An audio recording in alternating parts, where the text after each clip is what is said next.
चलिए हम क्लास को स्टार्ट करते हैं। तो आज हम पढ़ने जा रहे हैं मुग़ल बादशाह जहांगीर के बारे में। देखिए, जहांगीर एक ऐसा व्यक्तित्व था जो काफ़ी शिक्षित व्यक्ति था, लेकिन उसके बावजूद भी वो अपने व्यक्तित्व में कुछ ऐसी कमियां थीं जिसकी वजह से वो यानी कि अकबर की तरह, अपने पिता की तरह सफल नहीं हुआ, क्योंकि उसके व्यक्तित्व में कुछ कमजोरियां थीं। कमजोरी सबसे बड़ी ये थी कि वो यानी कि एक तो प्रारंभ से ही नशे का शिकार हो चुका था। पहले अफ़ीम का, फिर शराब का, बहुत सारे नशे वो जीवन में करता रहा और अपने पिता के कठोर यानी कि जो नियंत्रण की बात है वो सहन नहीं करता था, इसलिए वो अपने पिता के साथ उसके मतभेद भी रहते थे।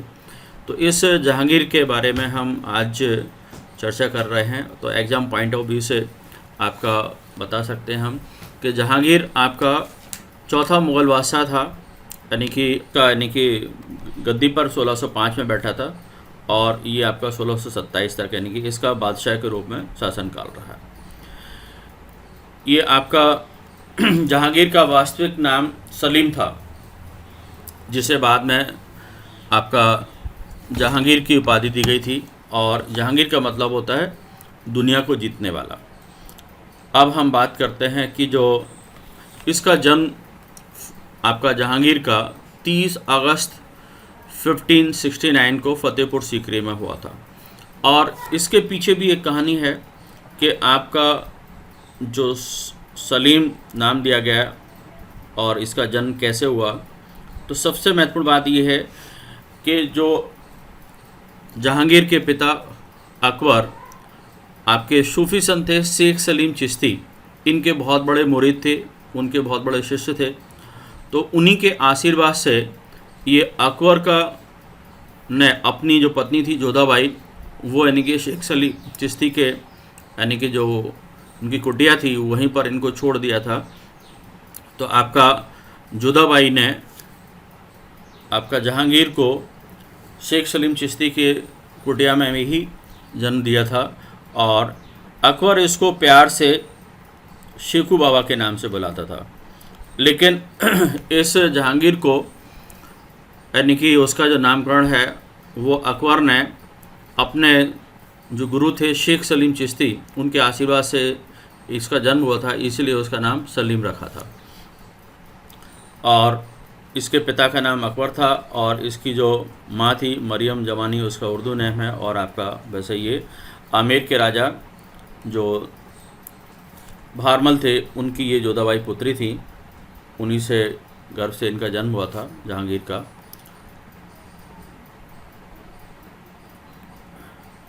ये आपका जहांगीर के जन्म का सीन पेंटिंग में दिखाया गया है, इसको आप देख सकते हैं।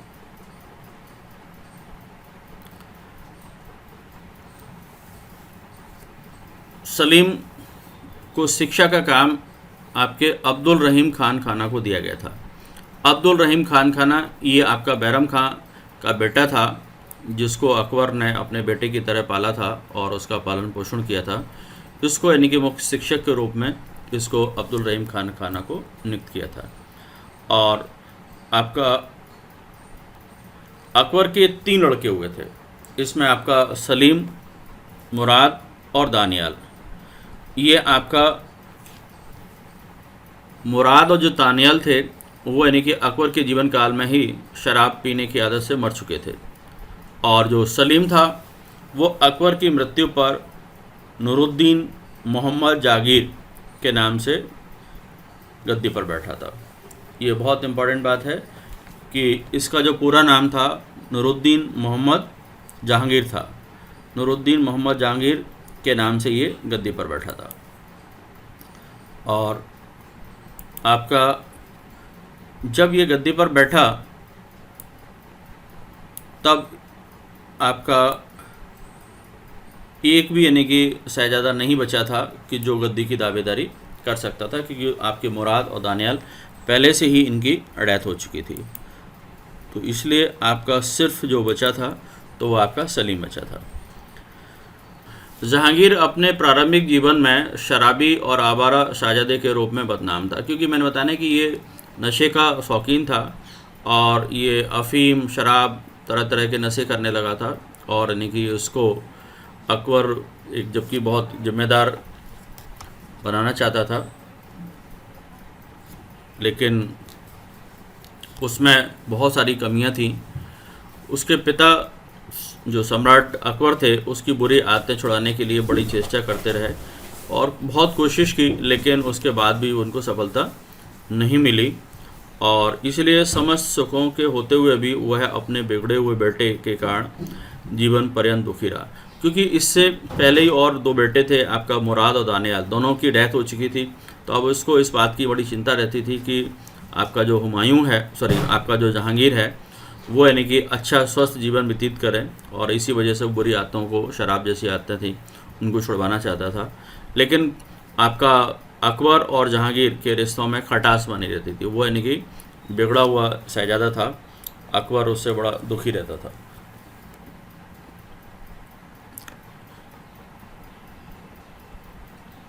अकबर अपने बेटे, उसको जो शेखू बाबा के नाम से बुलाता था, फतेहपुर सीकरी में ये प्राप्त करते हुए वहाँ से लेकर के, ये यानी कि पेंटिंग है अकबरनामा, जो ये 1573 में चित्रकारी की गई है, इसका चित्र दिखाया गया है। तो ये आप अकबर यानी कि वहाँ जब जन्म होता है उसका, फतेहपुर सीकरी से लाता है और आगरा के लिए, यानी कि जो उसको पीने का और आपका नशा करने का जो आदत थी, वो यानी कि लास्ट तक नहीं छूटी थी, यानी कि जीवन ख़त्म होने के बाद ही उसकी आदत ख़त्म हुई थी।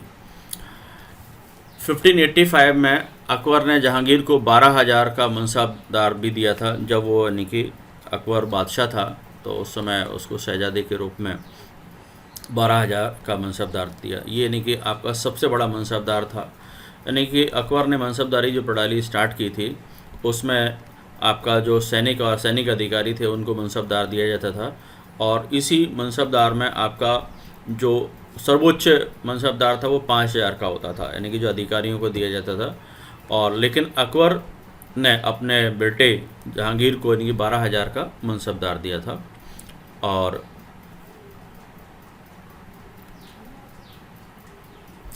वह अरबी, फ़ारसी और ब्रज हिंदी भाषा का ज्ञाता था। फ़ारसी का बहुत अच्छा लेखक भी था, मतलब पढ़ा लिखा तो था, लेकिन बस यही कि उसमें बहुत सारी कमजोरियां थी। जहांगीर ने अपनी जो जीवन कथा है, वो आपके तुझ के जहांगीरी के नाम से लिखा है, और ये बहुत अच्छा संरचनात्मक कृति है। और बहुत बड़ा यानी कि अरबी, फ़ारसी, ब्रज भाषा का ज्ञाता और पढ़ा लिखा होने के बावजूद ही, चूँकि उसकी चारित्रिक कुछ ऐसी कमियां थीं जिसकी वजह से वो यानी कि अच्छा व्यक्तित्व नहीं बन पाया था, अच्छा बादशाह नहीं बन पाया था। इसमें आपका 13 फरवरी 1885 को सलीम का विवाह आमेर के राजा भगवान दास की पुत्री मानबाई से संपन्न हुआ। यानी कि आमेर के राजा जो भारमल का बेटा था भगवान दास, उसकी पुत्री जो थी मानबाई, उससे पहला विवाह हुआ। और मानबाई को जहांगीर ने शाह बेगम की उपाधि दी थी। और मानबाई ने जहांगीर की शराब की आदतों से दुखी होकर के बाद में आत्महत्या कर ली। मतलब ये थी कि मानबाई जो जहांगीर को बहुत प्यार करती थी, लेकिन उसको यानी कि शराब की इतनी ज़्यादा लत थी, उसको छुड़ाने की बहुत उसने कोशिश की, लेकिन जब वो कामयाब नहीं हुई तो उसने यानी कि आत्महत्या कर ली थी। ये यानी कि जहांगीर की पहली पत्नी मानबाई का अंत हुआ। और इसमें आपका मानबाई और जहांगीर से एक बेटे का जन्म हुआ था, आपका खुसरो मिर्ज़ा। ये बहुत ही आपका इंटेलिजेंट व्यक्ति था और बड़ा चारित्रिक व्यक्ति था। वह अनेक गुणों में अकबर के समान था, इसलिए बड़ा लोकप्रिय था। और अकबर भी उसे अपने पौत्र को बहुत बड़ा प्यार करता था, क्योंकि उसमें कहीं ना कहीं बहुत एक आपका एक स्ट्रॉन्ग पर्सनालिटी अकबर को नज़र आती थी। लेकिन खुसरो मिर्ज़ा जो था, वो यानी कि जहांगीर की गद्दी पर बैठने के बाद कहीं ना कहीं विद्रोही हो गया था। और इसका जो दूसरा विवाह है जहांगीर का, मारवाड़ के राजा उदय सिंह की पुत्री, मोटा राजा उदय सिंह बोला जाता है मेवाड़ के राजा, ये उनकी बेटी जगत गोसाई से विवाह हुआ था। पहला विवाह मानबाई से हुआ, फिर दूसरा विवाह आपका मारवाड़ के राजा उदय सिंह की पुत्री जगत गोसाई से हुआ था। जहांगीर के टोटल 5 पुत्र थे, एक आपका खुसरो और एक आपका परवेज, एक आपका खुर्रम, एक शहरयार और एक आपका जहांदार। ये 5 पुत्र थे उसके। इनमें आपका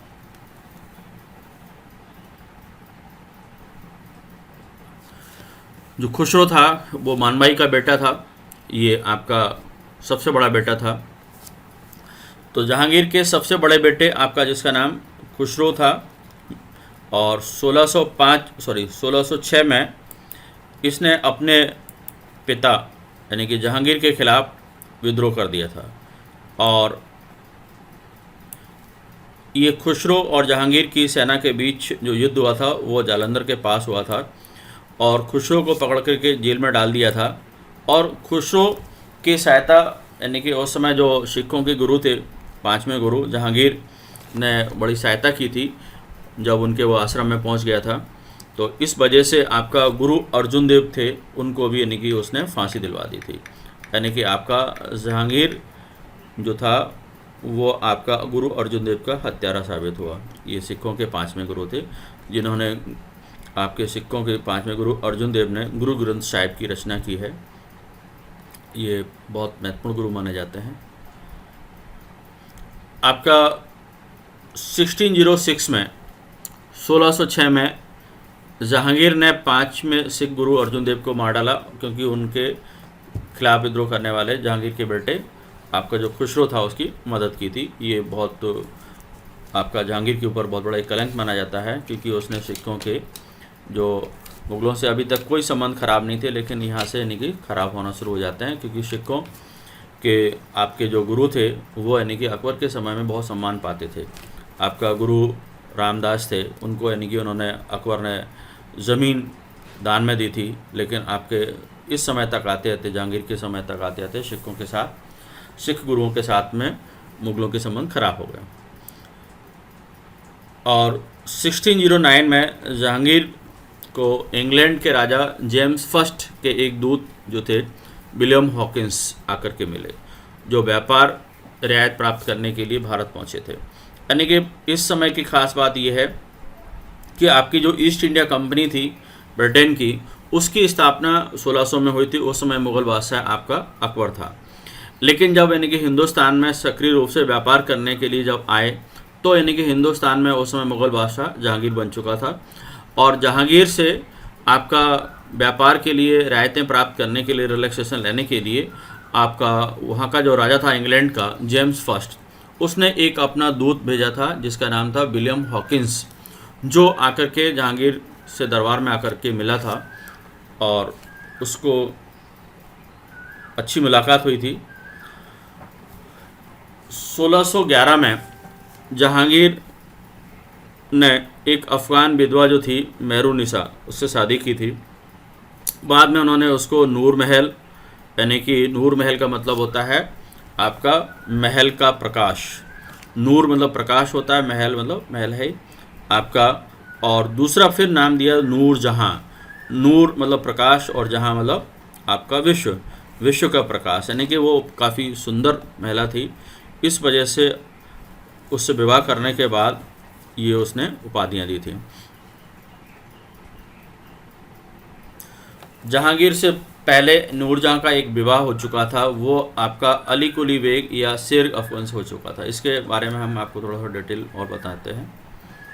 नूरजहां आपकी जो थी ईरानी निवासी मिर्ज़ा गयास बेग की बेटी थी, यानी कि ये आपका ईरान के रहने वाले जो वो मिर्ज़ा गयास बेग थे, उनकी बेटी थी। इसका रियल नेम मेहरुन्निसा था। आपका नूरजहां तो बाद में इसको उपाधि दी थी आपका जहांगीर ने, लेकिन उसका रियल नेम आपका मेहरुन्निसा था। ये आपका 1549 में 1549 में नूरजहां का विवाह आपका अली कुली बेग से हुआ था, और जहांगीर ने अली कुली बेग को एक शेर को मार देने के कारण शेर अफगान की उपाधि दी थी, क्योंकि ये जहांगीर के ही यानी कि सेवा में था अली कुली बेग, जिसको यानी कि उसने मार दिया था। और शेर को मारने के कारण उसको शेर अफ़गान, जो चूँकि अफ़गान का रहने वाले थे ये, है ना, अफ़गान का था अली कुली बेग, इसलिए उसको शेर अफ़गान का नाम दे दिया गया था। 1607 में शेर अफ़गान की मौत हो गई, जो यानी कि नूरजहाँ का पहला पति था मेहरुन्निसा का, उसकी डेथ हो गई। और मेहरुन्निसा जो थी अकबर की विधवा सलीमा बेगम की सेवा में नियुक्त हो गई। अकबर की विधवा सलीमा बेगम मतलब सलीमा बेगम वो थी जो आपकी बैरम खां की पत्नी थी, उसकी यानी कि अकबर की जो विधवा थी मतलब पत्नी, क्योंकि अकबर की डेथ हो चुकी थी। उसके बाद यानी कि इस सलीमा बेगम की सेवा में मेहरुन्निसा को अपॉइंट कर दिया गया था। और सबसे पहले जहांगीर ने आपका इसको जो देखा था वो नौरोज के त्यौहार पर देखा था, यानी कि ये नौरोज का जो त्यौहार है उसके अवसर पर पहली बार यानी कि मेहरुन्निसा को जहांगीर ने देखा था। और उसको देखने के बाद फिर उससे यानी कि प्यार हो गया और उसने 1611 में उससे शादी कर ली थी। किससे? नूरजहाँ से। और मेहरुन्निसा को उसने नूरजहाँ, पहले नूर महल और नूरजहाँ की उपाधियाँ दी। ये आपका नूरजहाँ है, आप देख पा रहे हैं, बहुत ही सुंदर महिला थी। और इसने इतनी ज़्यादा प्रभावशाली हो गई थी कि इसका नूरजहाँ का जहांगीर के ऊपर बहुत बड़ा प्रभाव था, और इतना ज़्यादा प्रभाव था कि सत्ता लगभग उसने अपने हाथों में केंद्रित कर ली थी। यानी कि उसने अपने प्रभाव को बढ़ाने के लिए पूरा गुट बना लिया था, इसमें कई लोगों को शामिल करके यानी कि सत्ता पर एक तरह से पूरा अधिकार कर लिया था। इसमें खुद यानी कि आपका जो नूरजहाँ बेगम थी, मेहरुन्निसा जिसका वास्तविक नाम था, और उसका आपका नूरजहाँ का पिता एतमुद्दौला, जो यानी कि इसको एतमुद्दौला की उपाधि दी गई थी, ये मिर्ज़ा गयास बेग के नाम से था। और बाद में इसको जहांगीर ने आपके उसकी उपाधि दी थी, किसकी? एतमुद्दौला की। ये आपका एतमुद्दौला भी इसके गुट में शामिल था। और इसके बाद आपकी अशमत बेगम, ये आपकी नूरजहाँ की माँ थी। नूरजहाँ की माँ अशमत बेगम भी इस गुट में शामिल थी। और उसके बाद आपका आशफ खां, ये नूरजहाँ का भाई था, यानी कि ये आपके परिवार के चारों सदस्य हो गए ये। और इसके बाद आपका शहजादा खुर्रम, ये बाद में जाकर के शाहजहाँ के नाम से गद्दी पर बैठा था, इसको भी उसने अपने गुट में शामिल कर लिया था, क्योंकि ये बहुत महत्वपूर्ण यानी कि व्यक्ति था खुर्रम, जो बाद में शाहजहाँ के नाम से गद्दी पर बैठा, बादशाह बना। तो ये उसके गुट में शामिल थे। और एक बहुत ही असाधारण सुंदरी होने के अतिरिक्त नूरजहाँ बहुत बुद्धिमान और आपके विवेक संपन्न यानी कि महिला थी, इसलिए उसका जहांगीर के ऊपर बहुत बड़ा प्रभाव था। और उसी का इतना ज़्यादा प्रभाव था कि बाद में नूरजहाँ की सक्रियता से आपका जहांगीर बिल्कुल बेपरवाह हो गया, और सारी यानी कि शासन के कार्य की जिम्मेदारियां उसने धीमे धीमे नूरजहाँ को सौंप दी थी।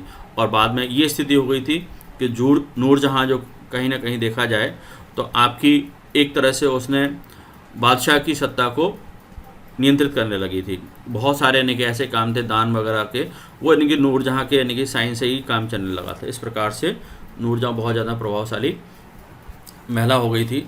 और इसी नूरजहाँ के प्रभाव का पूरा जीवन भर उसका यानी कि जहांगीर पर प्रभाव रहा। और लेकिन वो जहांगीर से बहुत प्यार भी करती थी। ये जहांगीर और आपका नूरजहाँ हैं दोनों, पेंटिंग में आप देख पा रहे हैं। नूरजहाँ के प्रभाव से जहांगीर ने नूरजहाँ के पिता गयास बेग को आपकी एतमुद्दौला की उपाधि दी थी। यानी कि आपकी जो नूरजहाँ का इतना ज़्यादा प्रभाव था कि उसने एतमुद्दौला की उपाधि से सम्मानित किया था उसके पिता गयास बेग को, मिर्ज़ा गयास बेग को उसने उपाधि दी थी। और आपका जहांगीर ने 1613-14 में 1613-14 में शाहजादा खुर्रम के नेतृत्व में आपका जो मेवाड़ पर आक्रमण करने के लिए मुग़ल सेना को भेजा था। यानी कि जहांगीर ने उस समय ज़्यादातर यानी कि आपके राजपूत राज थे, अकबर ने जीत लिए थे, लेकिन अभी भी आपका जो मेवाड़ राज था वो यानी कि बचा हुआ था। तो इस मेवाड़ राज्य को जीतने के लिए जहांगीर ने जो शाहज़ादा खुर्रम थे, जो बाद में यानी कि शाहजहाँ के नाम से गद्दी पर बैठा था, बादशाह बना था, उस शाहज़ादा खुर्रम को उसने मेवाड़ पर आक्रमण करने के लिए पूरे एक सेना का नेतृत्व किया था और मेवाड़ पर आक्रमण करने के लिए भेजा। काफ़ी लंबा संघर्ष चला और इसके परिणाम स्वरूप ये हुआ जाकर के आपका 1615 में मेवाड़ के शासक राणा अमर सिंह जो थे, उनके साथ में आपकी इसकी संधि हो गई थी। किसकी? मुग़ल साम्राज्य की। और इस संधि में बहुत सारी जो शर्तें थी वो यानी कि अन्य राजपूत राजाओं की तरह नहीं थी, बल्कि काफ़ी यानी कि इसमें रिलैक्सेशन आपका मेवाड़ के राज को दिया गया था। और इस प्रकार से यानी कि जो अभी तक राजपूतों का एक राज्य जो था मेवाड़, जो मुग़ल साम्राज्य के अंदर नहीं था, उसको यानी कि जहांगीर के शासनकाल में मुग़ल साम्राज्य का अंग या उसके अधीन कर लिया गया, उससे संधि कर ली गई, जो अभी तक अधीनता स्वीकार नहीं कर रहा था। हाँ, ये आपका शाहजहाँ के नाम से जो बाद में गद्दी पर बैठा था, शाहज़ादा खुर्रम, इस खुर्रम ने भी जहांगीर के खिलाफ विद्रोह किया था। ये आपका 1623 में। उसका कारण ये था कि अब जो नूरजहाँ गुट था, उस नूरजहाँ गुट में आपकी नूरजहाँ ने खुर्रम को हटा करके और अपना जो शहरयार को शामिल कर लिया था। शहरयार ये भी यानी कि आपका उसका बेटा था जहांगीर का, और जो मेहरुनिशा की बेटी थी आपकी लाडली बेगम, ये वो बेटी थी जो उसकी शेर अफगन पति से पैदा हुई थी। तो इस लाडली बेगम का विवाह उसने यानी कि शहजादा शहरयार के साथ कर दिया था, और इसलिए वो यानी कि शहरयार को अपने गुट में शामिल कर रही थी। और खुर्रम इससे यानी कि नाराज़ हो गया और उसने 1623 में खुर्रम ने यानी कि जहांगीर के खिलाफ विद्रोह कर दिया था। और इस विद्रोह को जो उसका सेनापति था जहांगीर का, महाबत खां, उसने दबाया था। किसने दबाया था? महाबत खां ने दबाया था। ये आपका महाबत खां के सहयोग से यानी कि खुर्रम को दबा दिया गया। फिर बाद में यानी कि खुर्रम जो था वो यानी कि मुग़ल सत्ता को मानता रहा और जहांगीर के खिलाफ फिर विद्रोह नहीं किया। लेकिन आपके 3 साल के बाद ही 1626 में जो महाबत खां ने खुर्रम के विद्रोह को दबाया था, उसी महाबत खां ने बहुत ज़्यादा पावरफुल होकर के विद्रोह जहांगीर के खिलाफ कर दिया।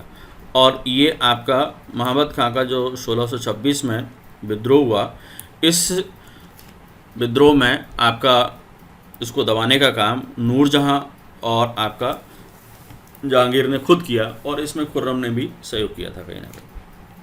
तो आपके जहांगीर के समय 2 प्रमुख आपके विद्रोह हुए। एक आपका महाबत खां का विद्रोह, उसका एक खुर्रम का विद्रोह पहले 1623 में, और दूसरा 1626 में महाबत खां का विद्रोह हुआ। इन दोनों विद्रोहों को दबाने में नूरजहाँ और जहांगीर सफल हुए थे। ये मुग़ल बादशाह जहांगीर अपने बेटे खुर्रम, जो बाद में भविष्य में आपका शाहजहाँ के नाम से गद्दी पर बैठता है, को वजन के पैमाने पर तौल करते हुए ये आपका मनोहर के द्वारा एक चित्र बनाया गया था 1615 में। वो पेंटिंग इसमें दिखाई गई है। शाहजहाँ को तौल रहा है जहांगीर आपका।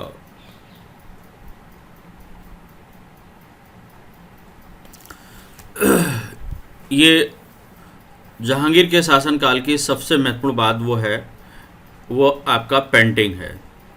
आपका चित्रकारी का आपका ये मुग़ल साम्राज्य का स्वर्ण काल कहा जाता है, गोल्डन एरा ऑफ पेंटिंग। ये आपके जहांगीर के शासनकाल को कहा जाता है। जहांगीर स्वयं एक बहुत अच्छा चित्रकार था और इसने बहुत सारे चित्रकारों को इस समय अपने राज्य में संरक्षण दिया था। और ये आपका उस समय विशनदास, मंसूर, मनोहर, अबुल हसन, ये बहुत बड़े बड़े चित्रकार थे, वो उसके दरबार में थे। तो इसका मुग़ल बादशाह जहांगीर का शासनकाल है आपका चित्रकला के लिए स्वर्ण काल माना जाता है। ये आप पेंटिंग में देख पा रहे हैं, ये जहांगीर ही है जो इस चित्र में दिखाई दे रहे हैं। आपका मुग़ल चित्रकला जहांगीर के काल में अपनी चरम सीमा पर पहुंच गई थी और वह स्वयं भी अच्छा चित्रकार था और कला का बड़ा पारखी था। वो इस बात का दावा करता था कि वो यानी कि बता सकता था कि वो किसके द्वारा पेंटिंग बनाई गई है। और इस पेंटिंग का पारखी के बारे में उसने अपनी आत्मकथा में लिखा है कि कोई भी चित्र, चाहे वह किसी भी मृतक का हो या जीवित व्यक्ति द्वारा बनाया गया हो, मैं देखते ही तुरंत बता सकता हूँ कि ये किसने चित्र बनाया है। बल्कि वो इस बात का भी दावा करता था कि यदि एक से ज़्यादा चित्रकार मिलकर के किसी चित्र को बनाते हैं तो मैं ये बता सकता हूँ कि इस चित्र का कौन सा भाग किस चित्रकार ने बनाया, क्योंकि उसको सारे चित्रकार जो थे उनकी पेंटिंग की समझ थी, इसलिए बड़े आराम से बता सकता था कि वो यानी कि कौन सा पार्ट है वो किस चित्रकार ने बनाया। ऐसा बताते हैं कि एक अंग्रेज चित्रकार ने आकर के उसको यानी कि अपनी चित्रकला दिखाई, तो उसने उस चित्र को कुछ समय बाद बिल्कुल हूबहू वैसे बना दिया था।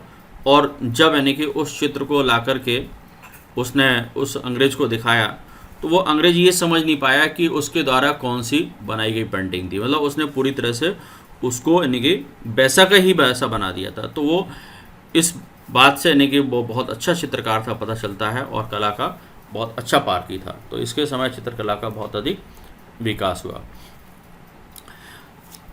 ये आपका जो उस्ताद मंसूर था, जो जहांगीर के शासनकाल में उसको बड़ी महत्ता मिली हुई थी, ये उसने आप देख पा रहे हैं कि उसी का बनाया हुआ चित्र है ये फूल पत्ती वगैरह, क्योंकि ये फूल पत्ती वगैरह काफ़ी अच्छी बनाता था।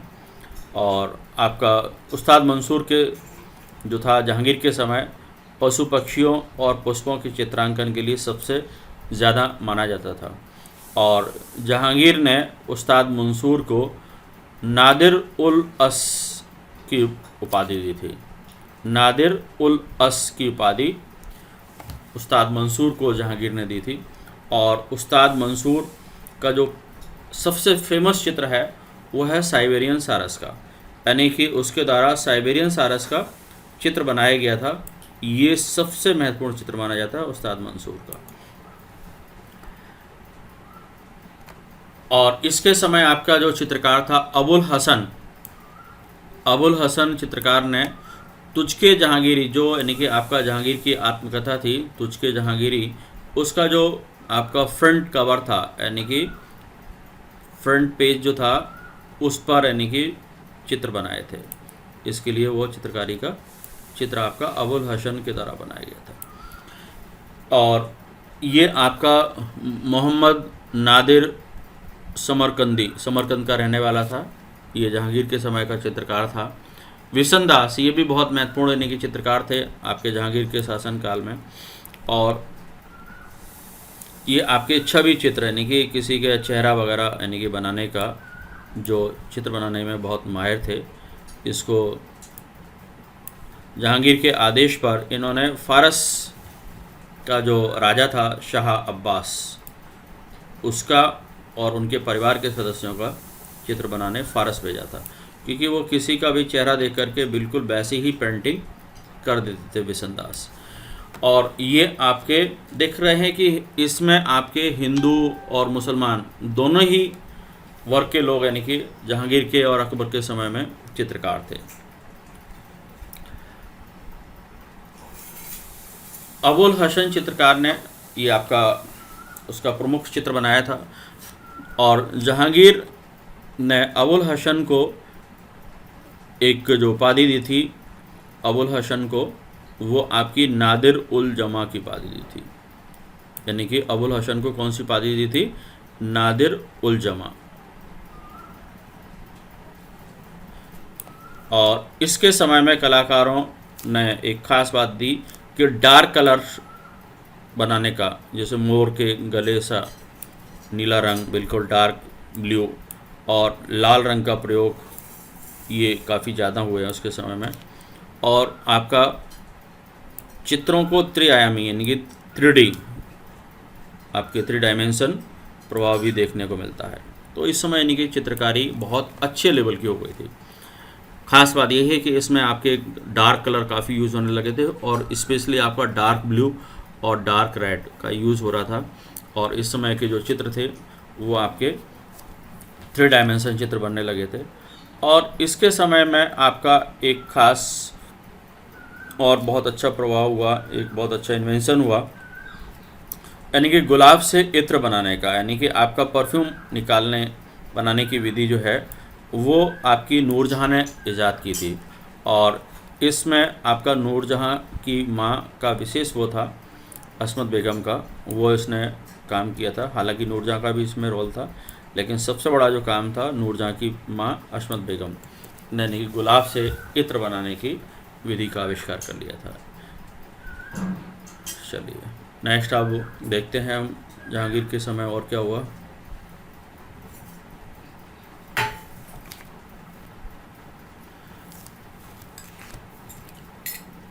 1615 में सर थॉमस रो जहांगीर की अदालत में इंग्लैंड के जो राजा थे जेम्स फर्स्ट के पहले राजदूत के रूप में जहांगीर की शाही दरबार में पहुंचा था।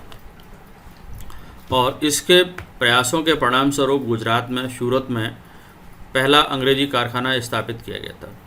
यानी कि अंग्रेज़ों का, मैंने बताया ना कि इस समय व्यापार करने के लिए हिंदुस्तान में आगमन प्रारंभ हो चुका था और वहाँ के राजाओं के द्वारा यानी कि अपने राजदूत बना करके भेजे जा रहे थे। तो पहला आपका 1609 में हॉकिंस आया था। इसके बाद आपके इसी इंग्लैंड के राजा जेम्स फर्स्ट के द्वारा पहला राजदूत बना करके सर थॉमस रो को भेजा गया था। और इसने जहांगीर के दरबार में आने के बाद और जहांगीर से एक बहुत बड़ी आपकी परमिशन ले ली थी, वो गुजरात में सूरत में अपना पहला अंग्रेजी यानी कि जो कोठी स्थापित करने के लिए। तो ये आपका बहुत बड़ा उसको सफलता मिली सर थॉमस रो को। और जहांगीर ने एक बहुत बड़ा जो काम किया था, देखिए जहांगीर का शासनकाल है निष्पक्ष न्याय व्यवस्था के लिए बहुत माना जाता है महत्वपूर्ण। और इसमें यह था कि किसी भी एक सामान्य व्यक्ति को भी बड़ी आसानी से न्याय मिल सकता था और इस के लिए उसने न्याय की जंजीर स्थापित कर दी थी। ये न्याय की जंजीर, सोने की जंजीर जो थी, वो उसने अपने जहांगीर ने आगरा के दुर्ग का जो शाह बुर्ज था वहाँ से लेकर के और आपका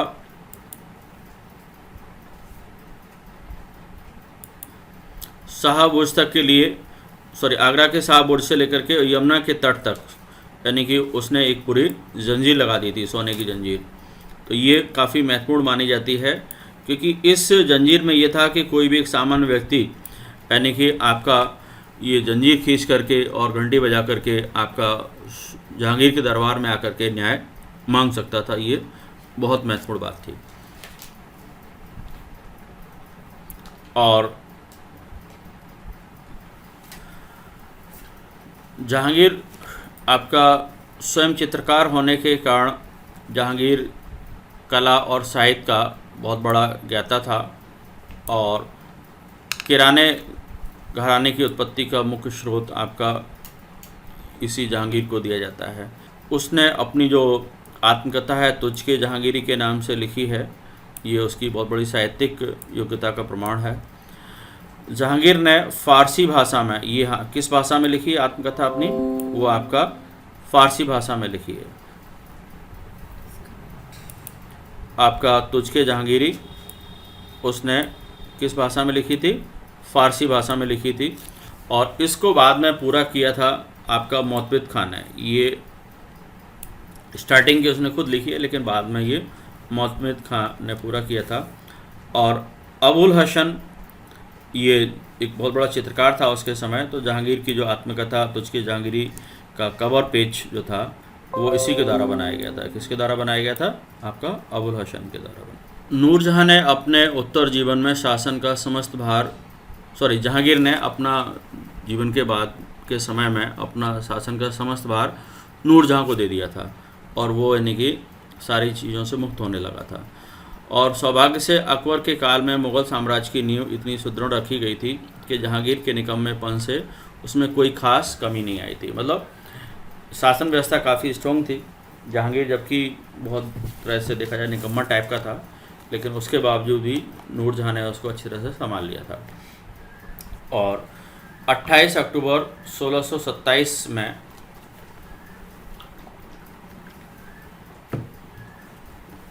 कश्मीर से वापस आते समय रास्ते में ही आपका भीमनार नामक स्थान पर उसका निधन हो गया था।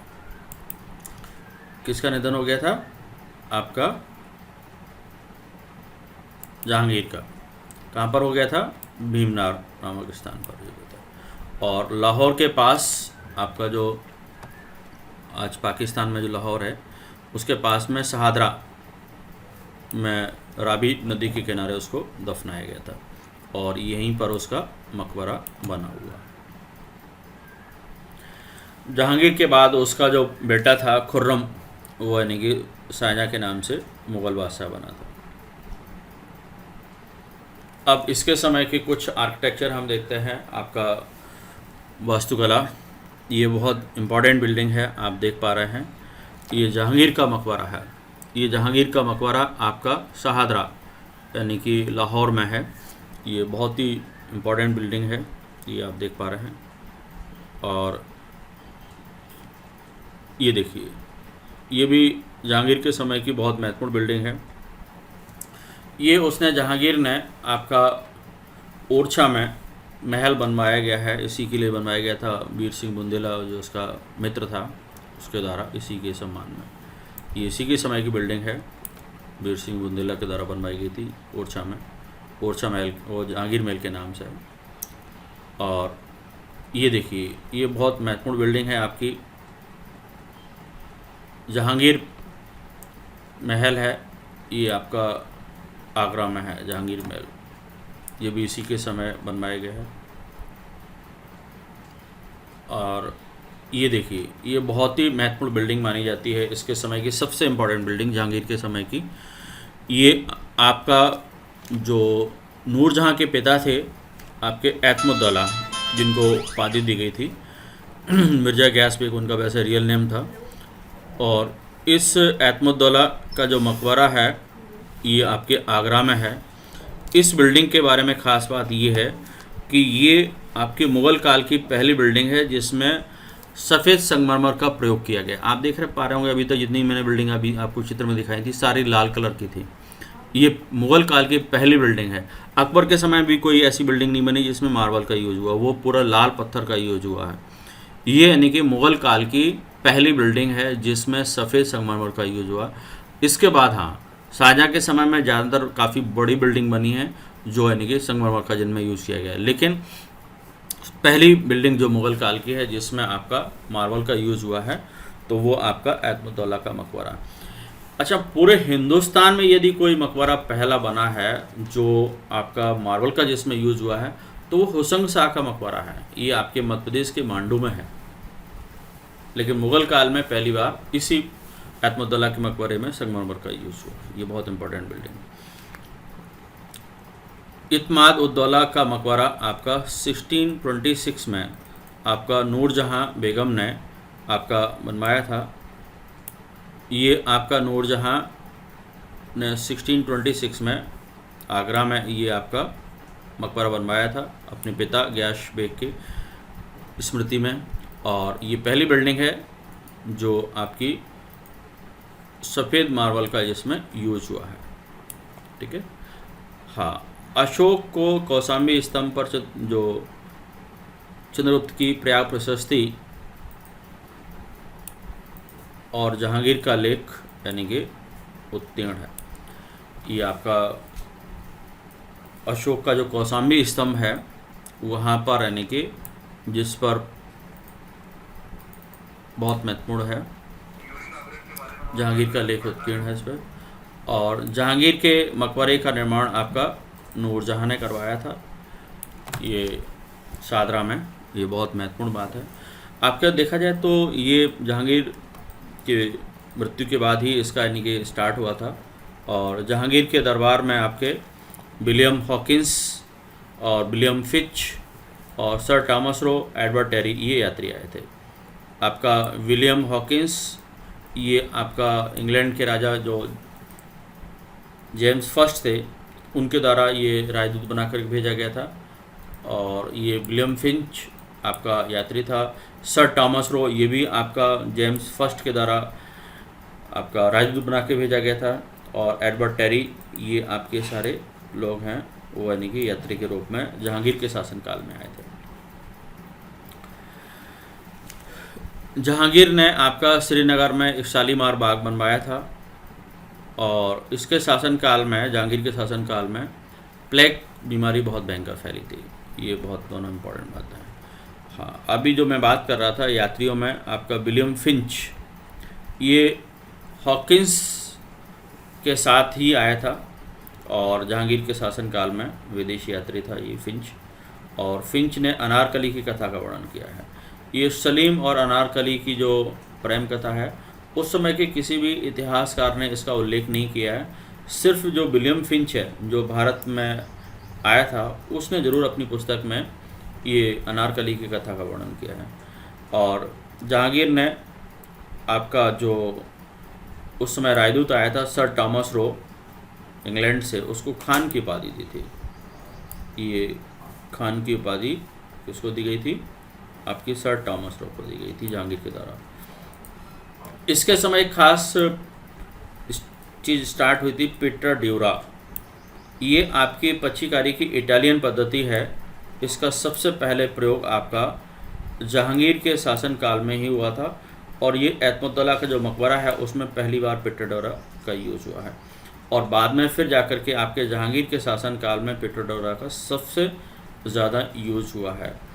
इसमें आपका यही है कि सफ़ेद संगमरमर में विभिन्न प्रकार की अलग अलग रंगों का यूज़ करके जो चित्रकारी की जाती थी, उसको पीटर ड्यूरा कहा जाता था। जहांगीर के शासनकाल में शुरुआत हुई, लेकिन शाहजहाँ के समय बहुत ज़्यादा इसका यूज़ हुआ पीटर ड्यूरा का। ठीक है, तो ये आपका पूरा जहांगीर का फिनिश हो गया।